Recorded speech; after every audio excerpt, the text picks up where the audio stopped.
Je dis souvent, quand on veut, on peut. Mais en réalité, quand on veut, on peut. Mais quand le cerveau veut, quand ta motivation veut, ton corps ne le peut pas forcément. Je m'appelle Evan, pour ceux qui ne le savaient pas. J'ai 25 ans et je suis un éclectique. J'aime le sport. J'aime courir, j'aime nager, j'aime la musculation et l'esprit qui s'en décroche derrière, les valeurs que ça apporte. J'ai fait de la boxe dans ma vie, j'ai fait du tir à l'arc, j'ai pratiqué plus d'un sport en fait. J'en ai appris beaucoup pour peut-être pas tant de temps, mais ça m'aura beaucoup servi. J'aime créer, je suis un créatif. J'écris des livres, je dessine, et j'ai même appris à tatouer il y a pas longtemps. Pourquoi je te dis tout ça? Déjà d'une part, pour mieux que tu me connaisses, et dans un second temps aussi, parce que je veux que tu comprennes que je suis un peu trop partout à la fois, et le trop est vraiment important. Et d'ailleurs, depuis tout petit, à cause de cette éclecticité, je me suis fait une raison. Je sais que je suis juste bon, passable dans la plupart des domaines, et que je serai jamais numéro 1. Et j'en suis allé jusqu'à me le faire graver. J'ai dans le dos le numéro 11, parce que, à défaut d'être premier, je serai 11e. Parce que 1 fois 1 fera toujours 1, et que 11 vaudra toujours plus que 1. C'est ma façon de voir le bon côté des choses. On est à la moitié de l'année d'un défi que je me suis imposé. On en est là, et moi je me pose pour te parler de tout ça, et te dire où j'en suis, et t'avertir. J'ai eu mon permis, j'ai tiré un trait sur des personnes, j'ai su dire non. J'ai même rencontré une nouvelle famille, je me suis fait de nouveaux amis, un nouveau cercle. Bref, ma vie a pas mal changé, et alors que je pensais avoir déjà franchi une énorme étape dans ma vie, et bah je fais face, même s'il est là depuis bien longtemps, au plus gros défi de ma vie. Ma montagne à moi, le surmenage. Je crois que je me considère un peu comme un cordonnier. Tu sais, on dit souvent que le cordonnier est le plus mal chaussé. C'est pas pour rien.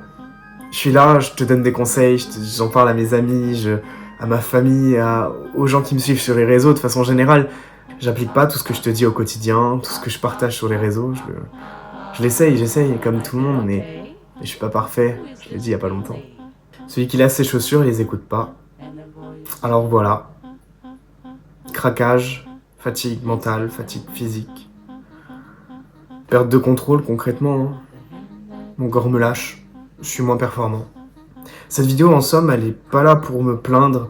Elle est juste à but informatif, de façon générale, pour vous dire où j'en suis, qu'est-ce que je fais, on est à la moitié, et quelles sont mes idées, et qu'est-ce que j'en apprends déjà à cette moitié de vie, et cette moitié d'objectif. Je lâche pas tout ça pour autant, je lâche pas les vidéos YouTube, mais j'ai besoin de ralentir sur mes activités parce que je fais trop de choses, tout le monde me le dit. J'écris, je fais du sport, machin, et je peux même pas me considérer comme un go muscu par exemple. J'y vais 4 fois à la salle par semaine et c'est beaucoup. C'est beaucoup quand à côté tu veux aller surfer, quand à côté tu veux aller courir, quand à côté tu veux faire des vidéos YouTube et aussi écrire des livres. C'est beaucoup quand tu dois aussi associer vie familiale et amicale, etc. C'est beaucoup. Trop. Peut-être trop même. Oui les chats. Ça va les bébés? Il fait chaud hein. Bref, cette vidéo elle est un but informatif. J'arrête pas tout ça. Mais je me recentre sur mes objectifs. Je crois qu'en fait, je vais arrêter les vidéos de me dire tiens, tel mois, il y a à faire ça. Non. J'ai telle idée de vidéo, je la ferai ce mois-ci ou le mois prochain. Je ferai juste la vidéo que j'ai envie. Si elle est pas parfaite, c'est pas grave. Et je vous proposerai juste mon univers. Sans me mettre de contraintes. Parce que c'est aussi ça, savoir lever le pied. Ouais. Je terminerai juste par dire que il faut faire les choses petit à petit. Étape par étape. Retirer chaque petite aiguille petit à petit pour respirer. Une fissure, c'est pas la fin du monde. Une fissure, c'est le biais entre deux choses, c'est un passage pour faire mieux. Alors, garde ton énergie. Sois là. Prends soin de toi. Prends des moments pour toi. Et je dois prendre des moments pour moi. Et souris à cette putain de vie. Alti. Terminé.